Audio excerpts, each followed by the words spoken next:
படித்ததில் பிடித்தது. ஒரு சீடன் மற்றவர்கள் செய்த சிறிய தவறுகளைப் பற்றி உள்ளதும் இல்லாததுமாய் செய்திகளை மற்றவர்களிடம் சொல்லும் பழக்கமுடையவனாய் இருந்தான். அதைக் கண்ட குரு அவனைக் கண்டித்தார். அவன் மன்னிப்பு கோரினான். ஆனாலும் அவனுடைய செயல்களையும் தீமை அவன் மனதில் ஆழமாய் பதியவில்லை என்பதை அறிந்த குரு அவனிடம் ஒரு சிறு பஞ்சு மூட்டையைத் தந்து நகரத்தின் மையத்திலுள்ள மைதானம் ஒன்றில் நின்று அதை சிறிது சிறிதாய் பிய்த்து காற்றில் ஊதி பறக்கவிட்டு வரும்படி சொன்னார். சீடன் வெகு சுலபமாக அதை செய்துவிட்டு வந்தான். குரு சொன்னார், சரி, இப்போது போய் அதையெல்லாம் ஒன்றுவிடாமல் சேகரித்து கொண்டு வா.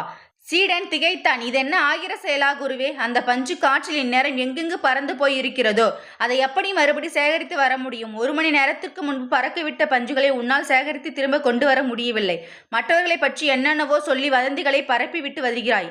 அவை யார் யார் வாயில் எப்படியெல்லாம் மீண்டு திரிந்து என்னென்ன விளைவுகளை ஏற்படுத்தி இருக்கின்றனவோ நீ மன்னிப்பு கேட்பதன் மூலம் அவற்றை திரும்பி பெற முடியும் என்று நினைக்கிறாயா? அப்போதுதான் அந்த சீடனுக்கு தன் செயலின் தீமை முழுவதுமாய் புரிந்தது. கண்ணீர் மல்க வெட்கி தலை குனிந்து சீடன் அன்றிலிருந்து அந்த பழக்கத்தை அடியோடு விட்டான். ஆம் நண்பர்களே, இனி யாராவது அடுத்தவர் பற்றி உங்களிடம் நல்லது அல்லாதவற்றை சொல்ல வந்தால் பெரிய ஆர்வம் காண்பிக்காதீர்கள்.